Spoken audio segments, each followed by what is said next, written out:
sé, dice el himnólogo, a lo que tú has venido, pero yo vine a alabar a Dios. Qué hermoso es estar en la presencia de Dios. Desde que yo entré por este lugar, pude experimentar que Dios está en este lugar. Y uno que ha tenido la experiencia a través de más de 50 años conociendo de Dios, uno sabe que Dios ha sido bueno con nosotros. Yo no sé con cuántos de ustedes ha sido bueno, pero el Señor ha sido extremadamente bueno y misericordioso con nosotros. Alabado sea el nombre del Señor. Hermanos, ocupe su lugar, Dios le pague. Quiero hacer algo antes de entrar a la palabra. Sé, hermano Miguel, que están en una transición y pronto van a estar en un lugar más amplio, porque el Señor tiene algo nuevo que darles a esta congregación. Y su servidor es una persona que dentro de su ministerio trabaja en muchas áreas, pero en una de ellas es que yo preparo un aceite que le llamo de la santa unción. El aceite que la Biblia menciona, dice que tenía olivo, mirra, canela, casia y caña.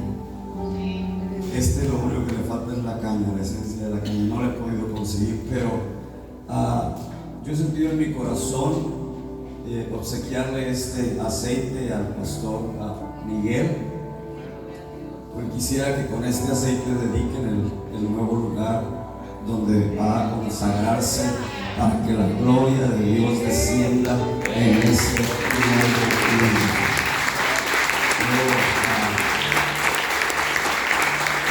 Lo quiero dejar en este lugar, pero quiero que se use hasta que se abra el nuevo lugar. A él ya le regalé un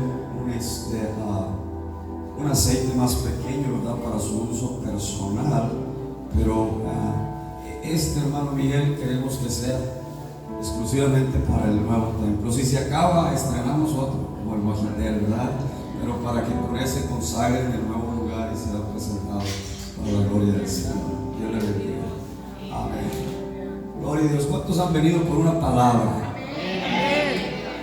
Es un placer estar en Ciudad Acuña. El Señor me ha permitido ir por muchos lugares, muchas ciudades, predicando la palabra, diferentes temas, pero hay algo que a mí me apasiona. Hermano, están en una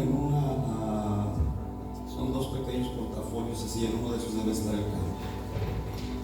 Si hay un área que a mí me atrapa, es el área de los matrimonios y la familia.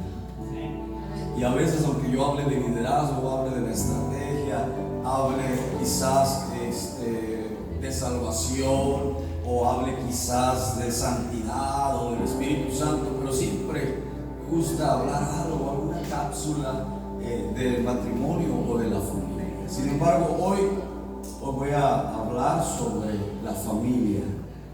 Y el tema que yo tengo, el tema que yo quiero presentar el día de hoy se llama Nos roban la casa.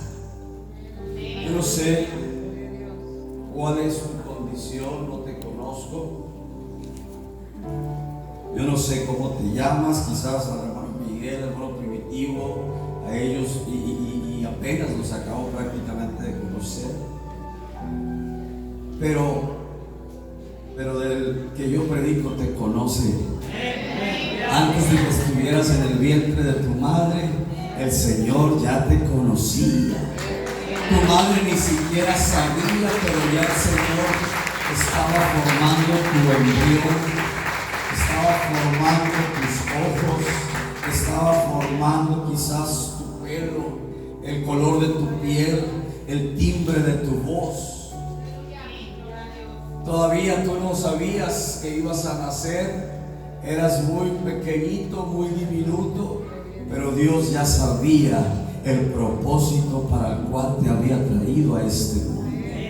Así que nos roban la casa, y para eso yo te quiero llevar a la palabra quiero llevar a un texto de la palabra del Señor que en este día nos va a ser muy importante. Mateo 24:43 dice: pero sabed esto, que si el padre de familia supiese a qué hora el ladrón habría de venir, velaría y no dejaría minar su casa.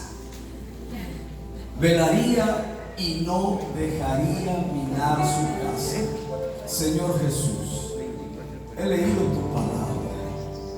Ahora me dispongo a disertar en ella, compartir una palabra para toda esta congregación.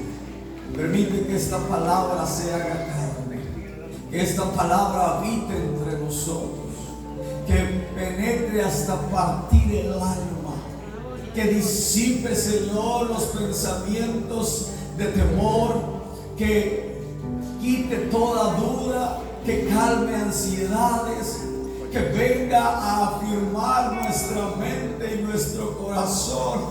Experimentemos la gracia divina del Padre Salvador. En el nombre de Jesús, aleluya, estamos en tus manos.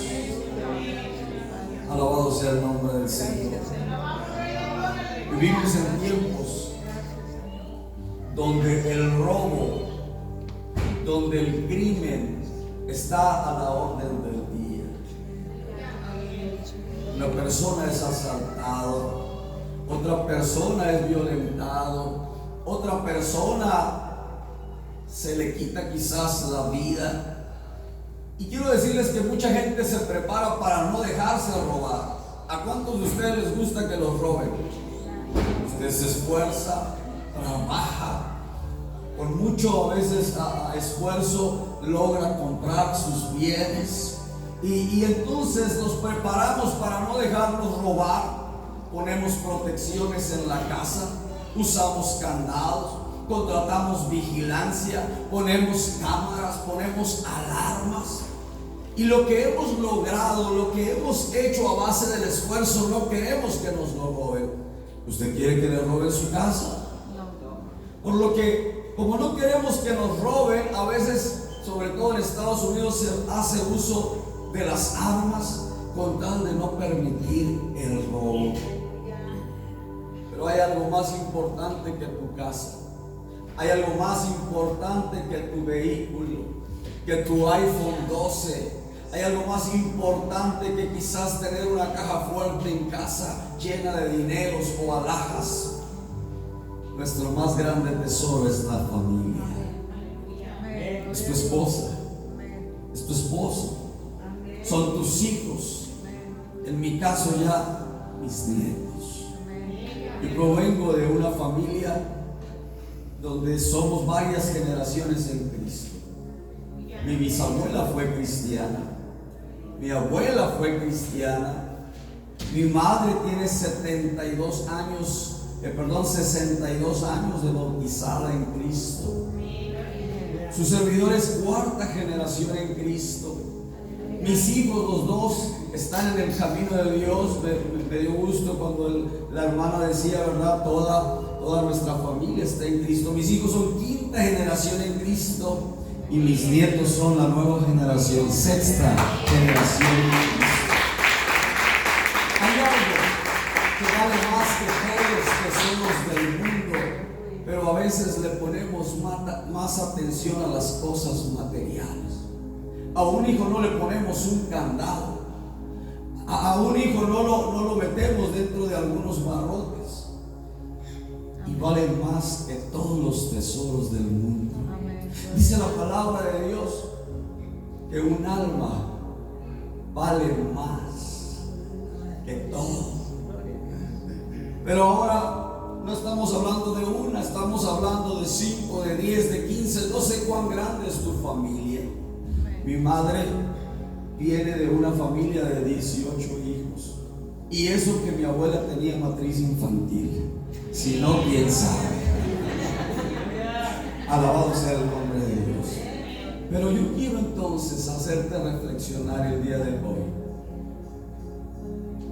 que quizás la persona que tienes a tu lado o la persona que no vino, o la persona que no has visto en mucho tiempo, es lo más importante, lo más preciado para ti y los tuyos.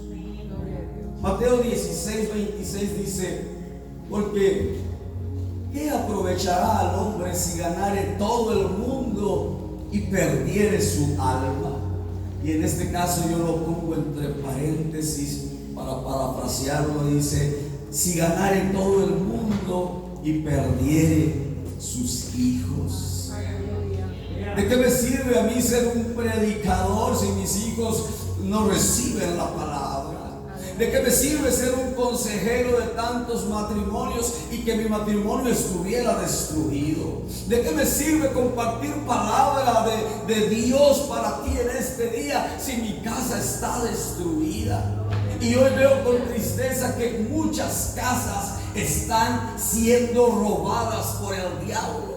Les roba el gozo, les roba la salvación, les roba la paz, les roba el bienestar, les roba la alegría de estar juntos. Mirad cuán bueno y cuán delicioso es habitar todos los hermanos juntos y en armonía.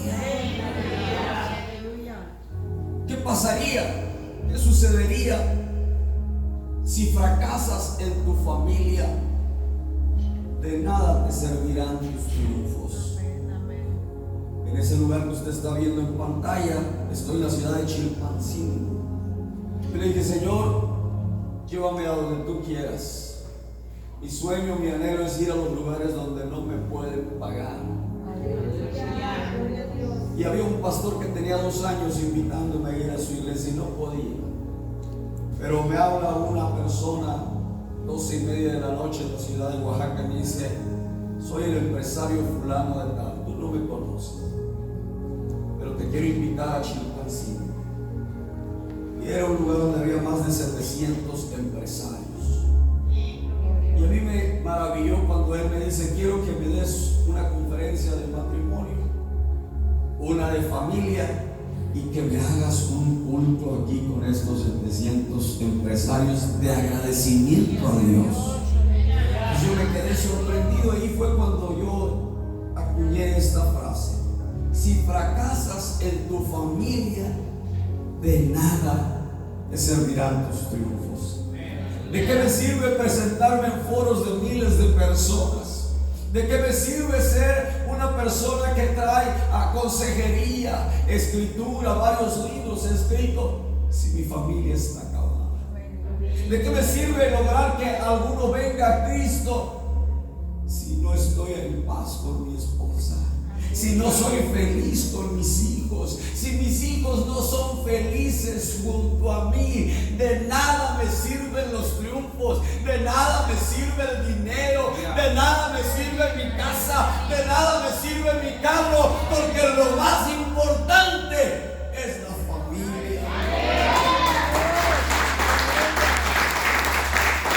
El diablo utiliza muchas cosas para robarnos a nuestros hijos. Por ejemplo, robarnos el gozo que teníamos por ellos. Cuando nuestros hijos están pequeñitos, estamos alegres al verlo, al cargarlo, al cuidarlo, al protegerlo, y luego los presentamos en el altar y los dedicamos para Dios. Pero de repente empiezan a crecer. Ellos venían sin culpas, venían sin pecado, venían sin maldad, no conocían la avaricia, no conocían la mentira, no conocían la lujuria, pero el diablo se encargó de meter una serie de trampas en la vida de nuestros hijos, y al pasar del tiempo, aquel pequeñito indefenso y que ocupaba tu protección ni siquiera la quiere ya. Ni siquiera nos quiere escuchar, ni siquiera nos quiere entender, aleluya, que Él está por la gracia de Dios vivo. Y entonces nos roba el gozo. Entonces, en lugar de quizás nosotros hacer algo, o no sabemos cómo hacerle para que el niño o el adolescente o el joven vuelva al gozo del Señor. Mire esta palabra, dice: y los hijos de Jacob vinieron del campo cuando lo supieron, y se entristecieron los varones y se enojaron mucho, porque hizo vileza en Israel acostándose con la hija de Jacob, lo que no se debía haber hecho. Es decir, un patriarca bíblico, para las personas que quizás estén por primera vez o tienen poquito viniendo, esta es la palabra de Dios, la Biblia. En la Biblia están escritas muchas historias, y una de esas historias es la del patriarca Jacob. Y él tuvo sus hijos, y una de sus hijas fue violentada, fue mancillada, fue violada, le robaron su inocencia, le robaron lo más hermoso que ella podía quizás un día entregar a su marido, y se la robaron. Cuando los hijos se enteraron, dice, se entristecieron y se enojaron mucho, porque ¿cómo es posible que hombres perversos mancillen a las jovencitas y las obliguen a hacer cosas que no quieren hacer? Dice, lo que no se debía haber hecho. El diablo le robó el gozo a Jacob, que tenía en su única hija Dina. Jacob fue robado, le robaron la pureza, le robaron la honra de sus hijas, y a muchos de los padres cristianos el diablo nos ha robado. Hijos que están en el adulterio, hijos que están en las drogas, hijos que están en las bebidas, que andan robando, que andan matando. Qué tristeza que el diablo llegue hasta ese nivel. Mira lo que dice el Salmo 1. Del 1 al 3, bienaventurado el varón que no anduvo en consejo de malos, ni estuvo en camino de pecadores, ni en silla de escarnecedores se ha sentado, sino que en la ley de Jehová medita de día y de noche. Aleluya. Será como árbol plantado junto a corrientes de aguas, que da su fruto en su tiempo y su hoja no cae, y todo lo que hace prosperará. Su servidor es coordinador nacional en nuestra iglesia de un ministerio que se llama Raíces, Ministerio de Matrimonios y Familia, donde yo estoy buscando una pareja líder en cada iglesia para ayudarles, para asesorarles, para aconsejarles. Viajo mucho a otras ciudades ayudando a las iglesias a que tengan actividades matrimoniales, familiares, y yo les doy materiales, yo les digo qué hacer, cómo aconsejar y muchas otras cosas más, porque a mí me interesa que las nuevas generaciones en Cristo echen raíces, que sean como ese árbol plantado junto a corrientes y que da su fruto a su tiempo y su hoja no cae, y que todo lo que hace prospere.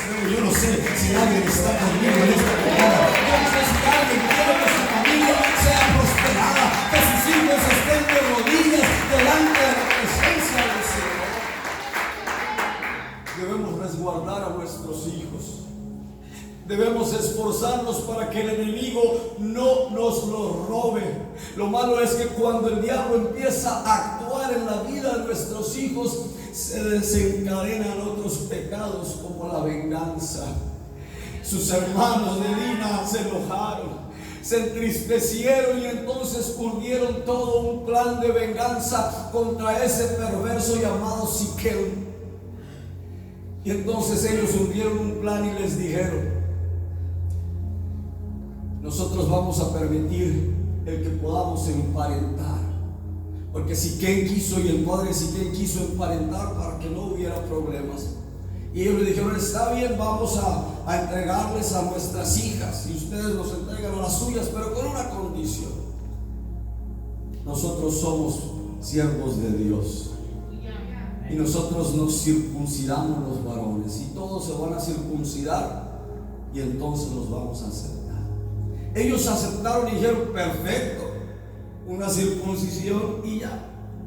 Lo que ellos no sabían es que estaban fraguando una venganza. En ese entonces no existía la anestesia, en ese entonces no existía la penicilina, en ese entonces no existía algo para bajar el dolor.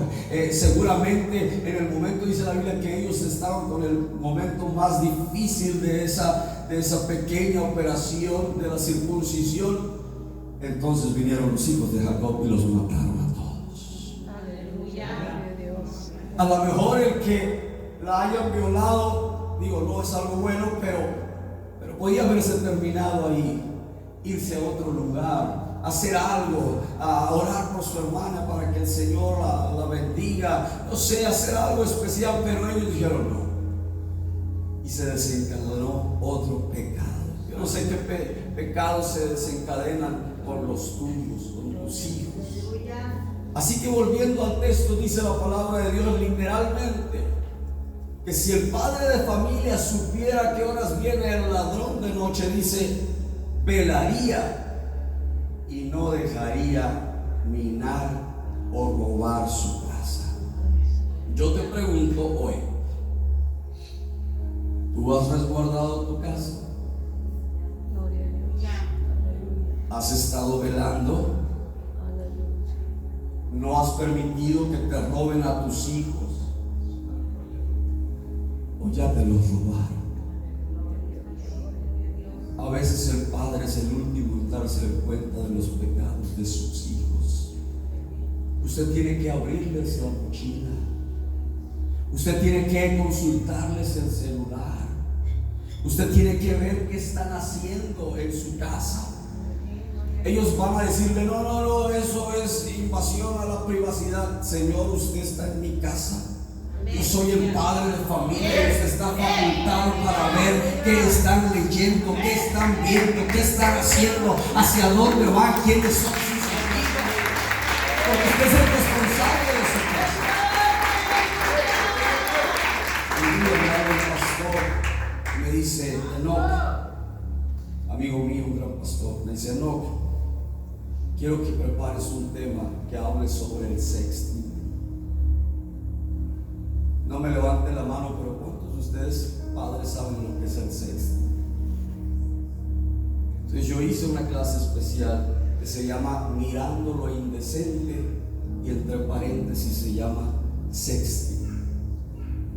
Usando las nuevas tecnologías, los jóvenes se pasan pornografía. Usted puede ponerle un candado en casa, un parental, para que ellos no bajen a la computadora pornografía. Pero ahora están usando el WhatsApp, que aunque está cifrado de extremo a extremo, se pueden pasar lo más perverso. Y entonces los jóvenes convencen a las señoritas para que les manden fotos sensuales, sexys, y se toma la foto de la muchachita ahí en poca ropa o sin ropa.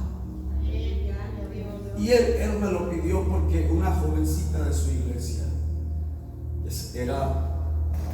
tenía varios cargos, no voy a entrar en detalles, no voy a hacer que me escuche.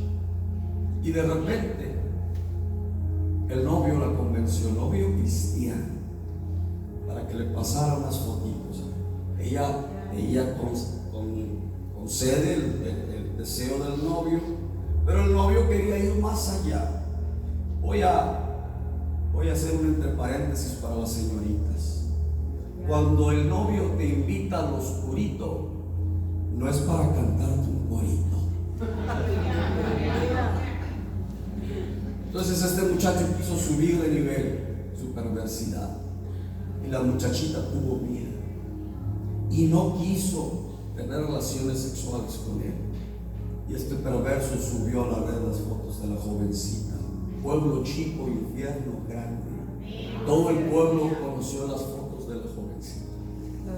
Todo el pueblo se enteró que la hija del hermano y la hermana andaba con fotos indebidas en la red. Porque una vez que lo posteas ya no lo puedes bajar. Y los padres ni siquiera sabemos eso. Existe la idea de que, hermano, es otra generación. Yo no sé usar, hermanos, este teléfono. Miren ahora, con un solo hacerle, y ellos tienen la pornografía ahí en su propio teléfono. Cuando los de mi generación querían ver algo, había que buscar en un cassette grande y de una manera ahí tratar de que los padres no se dieran cuenta. Pero ahora los jóvenes se encierran en las recámaras y los padres dicen: esta es la nueva generación.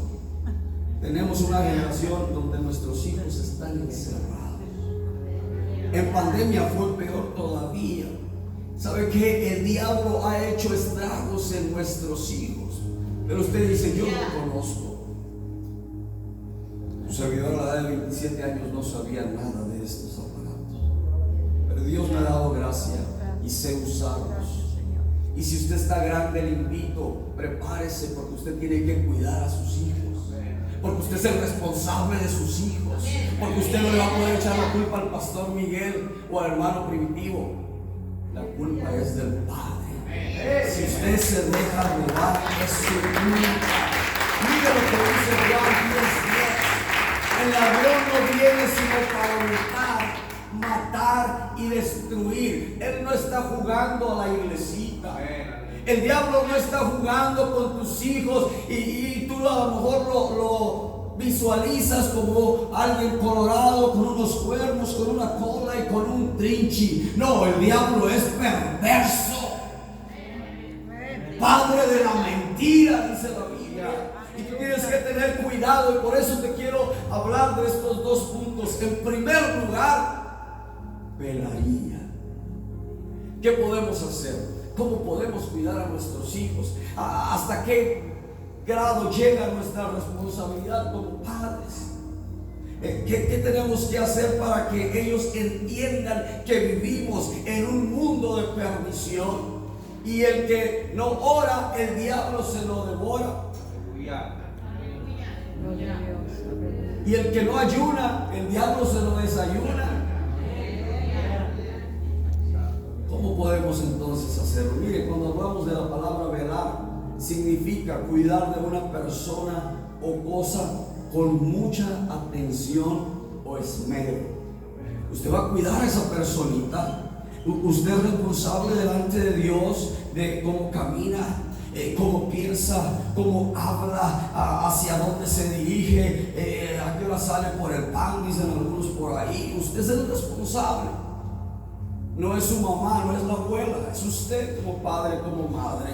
De velar, de cuidar, de salvaguardar su integridad, de hacerlos un hombre de bien, una mujer de bien, un hombre de Dios, una mujer de Dios. La palabra velar tiene que ver con los siguientes sinónimos. Déjenme arreglar aquí algo rápido, se me salió aquí. Los siguientes sinónimos, y se los voy a decir en terrenito. Lo voy a hablar.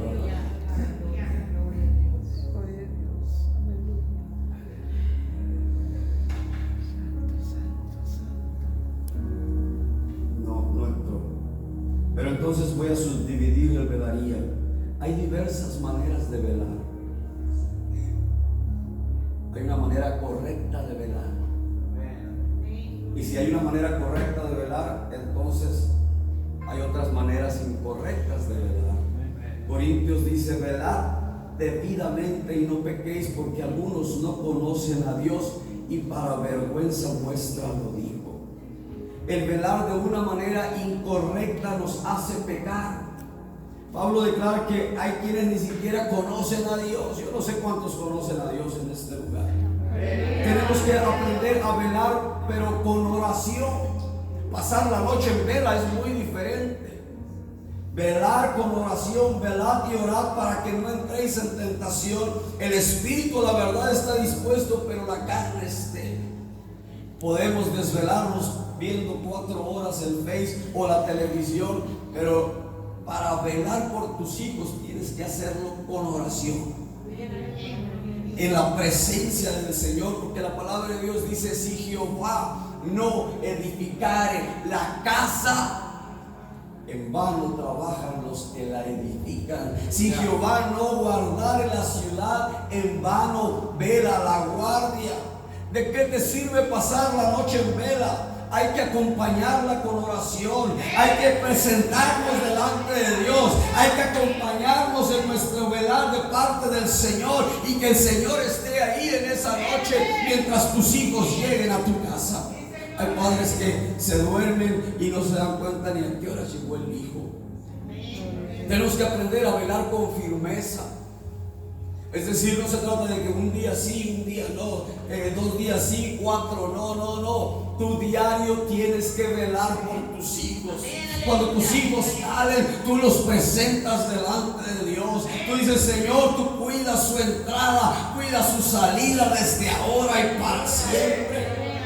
El problema de muchos padres es que quieren velar de vez en cuando. Y para velar hay que hacerlo de manera constante. Debemos ser firmes. El que piense estar firme, mire que no caiga. Nosotros somos los mayordomos del Señor. Él depositó en nuestras manos esos pequeñitos, esos seres hermosos de Dios, y Él nos los ha prestado. Ni siquiera son nuestros. El día que Él quiere se los lleva, y ante quizás nuestra desesperación, ¿verdad? Pero son del Señor. Tenemos que aprender a velar con sobriedad. Primero en Pedro 5:8 dice: sed sobrios y velad, porque vuestro adversario, dice, el diablo, como león rugiente, anda buscando alrededor a quien devorar. Y miren lo que significa estar sobrio, que es moderado y discreto, en especial en el comer, en el beber, en la forma de hablar o de moverse o en sus costumbres. Usted tiene que aprender a ser moderado. ¿Qué les dice a sus hijos? ¿Cómo se los dice? ¿Cómo los reprende? ¿Cómo los exhorta? ¿Cómo los disciplina? Tenemos que ser moderados. Tenemos que de alguna manera decir las cosas con amor. Mire, mi padre solamente una vez me pegó. Solamente. Tengo un hermano que sí, ¿verdad? Cada rato se lo sonaban, pero a mí solamente una vez me pegó. Y nunca se me va a olvidar, no los golpes, sino lo que él me dijo. Su servidor debe haber tenido 8 o 9 años, y un día pasé la calle sin voltear a ver. Mi hermano mayor venía atrás y él me gritó: aguas, aguas. Y al mismo tiempo oigo el ruido de los frenos. Volteo yo y quizás como Superman todavía le hago yo así. Gracias a Dios que literalmente mis manos quedaron así, o sea, 2 segundos y me pasa por encima. Y yo llegué a la casa asustado. Mi padre no me dijo nada, hasta se me hizo raro. Entonces al siguiente día en la mañana me levanto temprano y me dice: métete a bañar. Antes de ir a la escuela me dice: métete a bañar. Yo, muy obediente, me metí a bañar. Salgo en toalla en mi cuarto y mi papá me quita la toalla. Ya estaba con el cinto y me dice: te voy a pegar para que aprendas a cruzar la calle. Y créanme, hermanos, que ahora aprendí a cuidar la calle. El cómo disciplinas a tus hijos también es muy importante. No sabemos a veces disciplinar a nuestros hijos. Miren, debemos de aprender a velar con prudencia, ser prudentes. Velad pues, porque no sabéis a qué hora va a venir vuestro Señor, y no sabemos tampoco a qué hora va a venir el diablo a incitarlos, a tentarlos, a estar ahí a un lado de ellos. No sabemos, entonces usted tiene que hacerlo. Usted tiene que aprender a velar con devoción. Mire lo que dice Lamentaciones. Este texto para mí representa bastante respecto a los padres. Dice: levántate, da voces en la noche, al comenzar las vigilias, derrama tu agua, tu corazón ante la presencia del Señor. Alza tus manos a Él, implorando la vida de tus pequeñitos que desfallecen de hambre en las entradas de todas las calles. Aleluya. Si usted no les enseña la palabra, ellos no van a tener temor de Dios. Pero si usted les enseña una palabra, si usted cada día lo reprende, pero lo reprende con palabra, ellos no van a poder decir: mi papá es malo. Van a decir: la Biblia dice. Y entonces no lo van a poder acusar. Y van a decir, la Biblia dice, y cuando el pecado quiera llegar, dice, la Biblia dice. Pero entonces rápidamente dice, levántate, Padre. Razona, vuelve en sí, levántate, da voces en la noche al comenzar la madrugada. Levántate.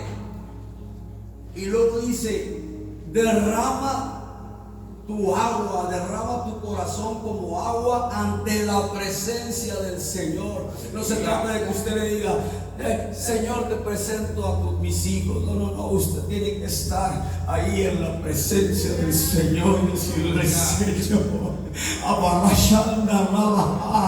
te presento a mis hijos. Mira, Señor, tú los conoces. Quizás habrán pecado, quizás están en pecado y yo ni cuenta me doy, pero yo los pongo en tus manos. Aprende a derramar tu corazón como agua que se derrame ante la presencia de Dios, que Dios se pueda dar cuenta que tú estás interesado por tus hijos. Pero dice, alza tus manos a Él, implorando por la vida de tus pequeñitos. El alzar las manos significa una señal de victoria. Aunque parezca que tus hijos no obedecen, aunque parezca que no quieren nada con Dios, tú alza tus manos. La victoria está de nuestro lado. El Señor está con nosotros. Y aunque pienses que ya no se puede hacer nada, nosotros somos más que vencedores. Así dice la Biblia, que somos más que vencedores por medio de aquel que nos amó. Y se los voy a ejemplificar. Un boxeador, para ganar la pelea, se tiene que esforzar. Ya les hablé del esfuerzo. Sin esfuerzo usted no logra nada.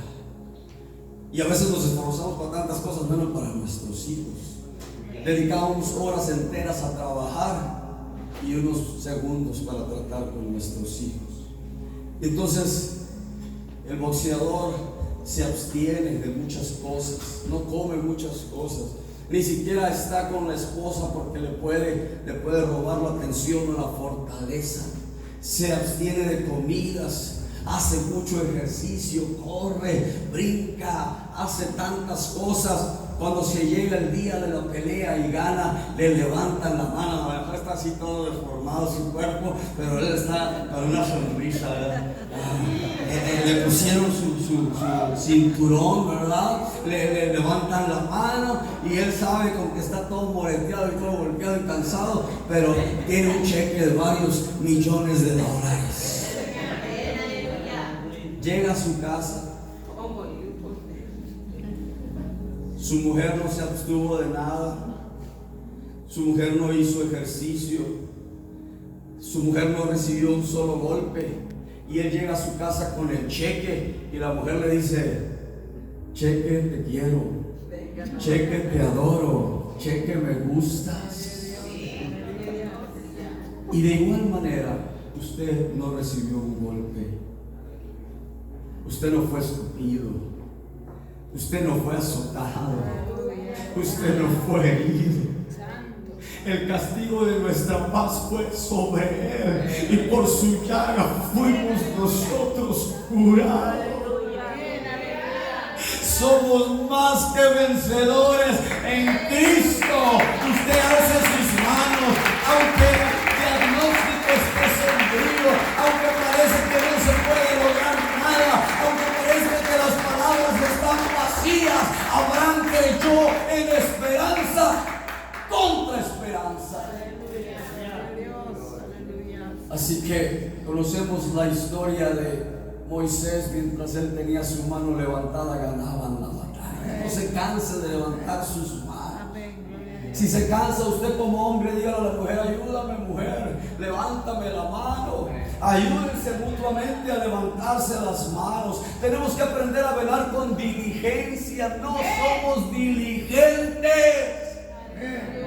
La mejor manera de velar por nuestro nuestros hijos es primero guardarnos nosotros mismos, es predicarles con el ejemplo, es enseñarles cómo se ora, es enseñarles cómo uno se presenta ante la presencia de Dios para que Dios nos guarde.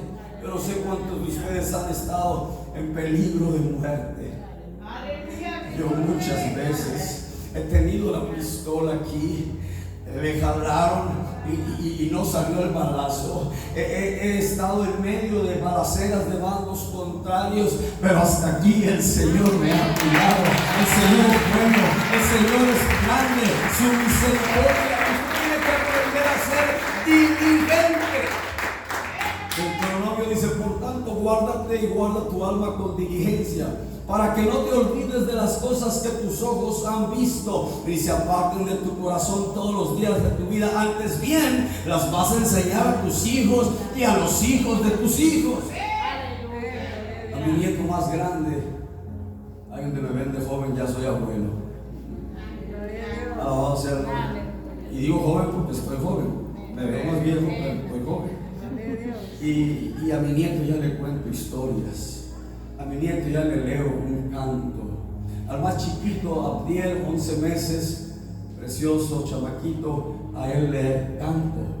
Y aunque yo antes cantaba muy mal y ahora canto peor, pero le canto en el nombre del Señor para que escuchen una alabanza, ¿verdad? De parte de su abuelo. No sé cuántos años voy a vivir, pero estoy seguro que ese canto a mi nieto le va a estar ahí por mucho tiempo en su subconsciente. Tenemos que aprender a velar, pero de verdad, no de mentis.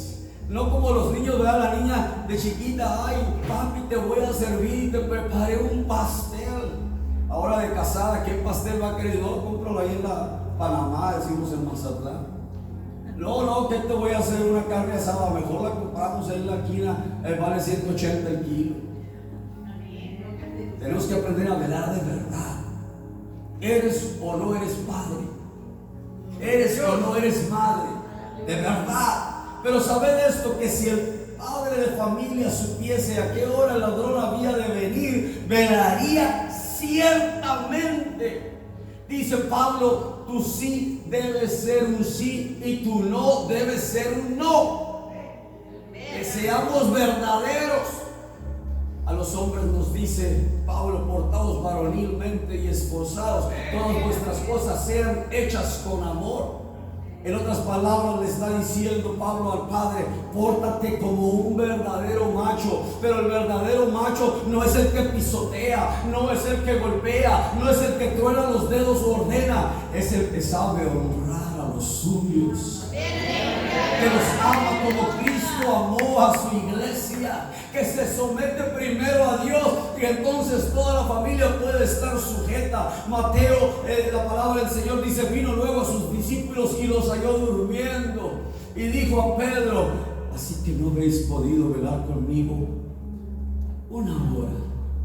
Yo no sé cuántos padres están orando por sus hijos. Yo no sé cuánto tiempo dedicas a orar por tus hijos. Yo no sé si te acuerdas de tus hijos. No sabes dónde andan tus hijos, qué están haciendo, con quién van, a qué hora sale, cuándo regresan, qué lugares visitan. Al usar la palabra velaría, dice, ciertamente nos da a entender que velaría de verdad. ¿Cuántos están jugando a la familia? ¿Cuántos están jugando a ser papá y a ser mamá?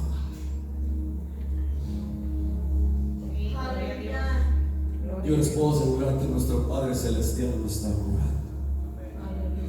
Y Él nos ve como aquel padre que esperaba que su hijo regresara. Y aquel hijo había disipado todo, lo había gastado todo. Pero cuando se da cuenta de su realidad, dice: ¿cuántos jornaleros en la casa de mis padres hay? Y yo no tengo nada que comer. Me levantaré, iré con mi padre y le diré: no soy digno de ser llamado tu hijo. He pecado contra el cielo y he pecado contra ti. Conocí a unos padres que decían: no, que mis hijos conozcan el mundo para que luego vean lo bueno que es el Señor, que los va a traer de las tinieblas a su luz. no juegues, no le des lugar al diablo, pelea de verdad. En segundo lugar, dice, no dejaría minar su casa.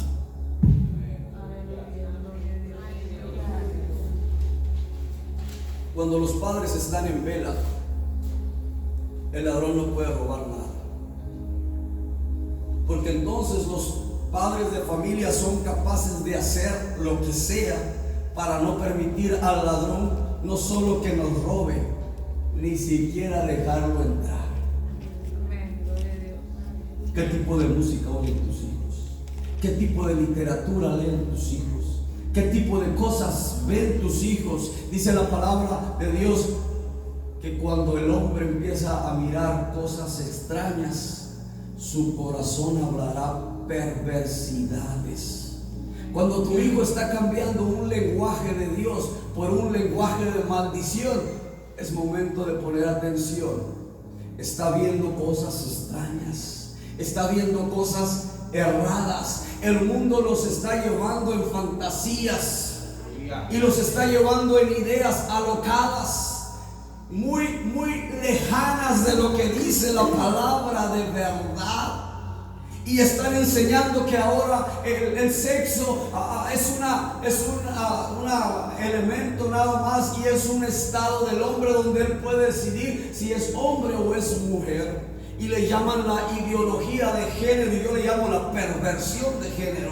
En uno de mis libros hablo del tema para los jóvenes.